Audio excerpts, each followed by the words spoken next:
आमर माननीय सभापति श्री भक्तचरण दास समेत अन्यान्य नेतृमंडली माने 18 तारिख दिन भुवनेश्वर एयरपोर्ट रे पहुंची श्रीजीव बा विश्वर जी ठाकुर जगन्नाथ महाप्रभु का आशीर्वाद भिक्षा करने पदयात्रा रे पुरी ठारे पहुंचे 18 तारिख सकाळ 10 रु से पदयात्रा रे बाहरिबे भुवनेश्वर एरोड्रम पड़िया बा भुवनेश्वर एयरपोर्ट रु से पदयात्रा रे शिशु भवन छक राजमहल छक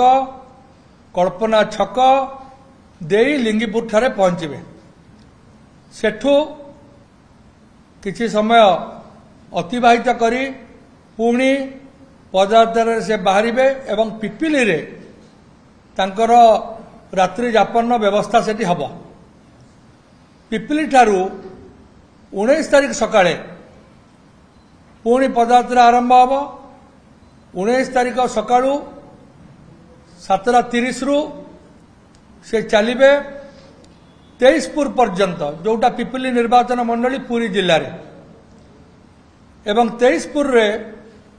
मध्याह्न भोजन विरति तापर पुणी पदयात्रा आरंभ हब एवं से पदयात्रा चंदनपुर पर्यंत चलिबो एवं मझिरे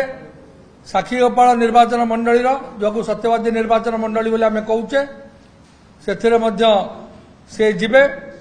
से जो रास्ता रे एवं से चंदनपुर ठारे पहुंचे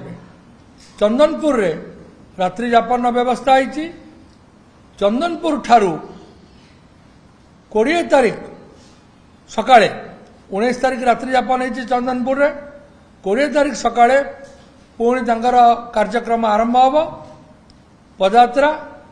से पुणी बाटमंगला ठारे आमर 18 नला बाटमंगला पाखापाखि से पहुंचे सेठी मध्याह्न भोजन कार्यक्रम है पुणी अपराह्न से पुरी श्रीजीव को दर्शन करने पादरे चली चली जिबे एवं श्रीजीव को दर्शन कर सारा पर तापर सी तांकर जोटा राजनीतिक एवं जहाँ संकल्प से घोषणा करेंगे किंतु एतिक आम कही रखा चाहूँ जे तांकर जो यात्रा ए यात्रा गोटे सफल ओडिशार रूपायन पाई ओडिशा को 1 नंबर राज्य रे परिणत करने एवं गोटे जगन्नाथ आशीर्वाद भिक्षा करेंगे गोटे पॉजिटिव नोट पाई एवं भिक्षा कला परे से तांकर उद्देश्य तांकर लक्ष्य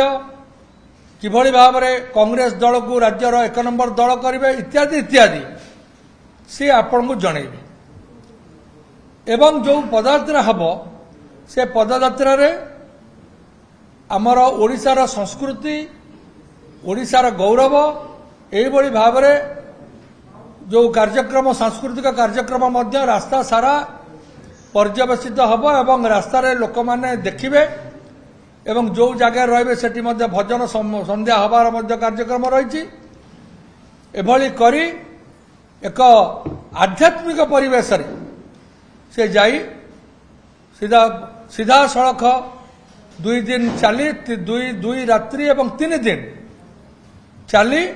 सीधा सड़क श्रीजीव मंदिर रे पहुंचे तेणु एथिपाई आमे आपण को जनइबा डाकिलु एवं आज रविवार आपण मानक बहुत धन्यवाद कारण आपण माने रविवार रे मध्य आपण को कृतज्ञता ज्ञापन करिछि आउ थरे कृतज्ञ आपण माने रविवार रे मध्य आसिक एठी पहुंची छंती तांका संगे बहु नेतृमंडली चलिबे एवं आपण देखिबे ये गोटे ऐतिहासिक पदयात्रा हबो एवं ए पदयात्रा आपण देखिबे जे समाज आमे भी निवेदन करिछु बहु लोक आम भी जन पारिनु कि आम आपण जरिया भी समस्त को निमंत्रण करने को चाहूँ ओडिशार बरेण्य समस्त बरेण्य व्यक्ति माने जो माने अच्छे साधारण लोक समस्त गरीब खटिकिया चाषी मूलिया छात्र युवक महिला समस्त जाति धर्म वर्ण निर्विशेष आपण मैंने आसतु श्रीजीओ आशीर्वाद भिक्षा करवा एवं ओडिशा को एक नंबर राज्य में परिणत करने ओडिशा को आगू को नापी प्रदेश कांग्रेस कमिटी नव नियुक्त सभापति जो स्वप्न देखी साकार करवा सबु वार्ता सी जितेबाला आपणकर बड़दाण्ड सर से कहे जहाँ कहवा कथा जेहेतु नुआ सभापति होती से लक्ष्य आदर्श महत्व सबकिछि से आपण मानक जनइबे।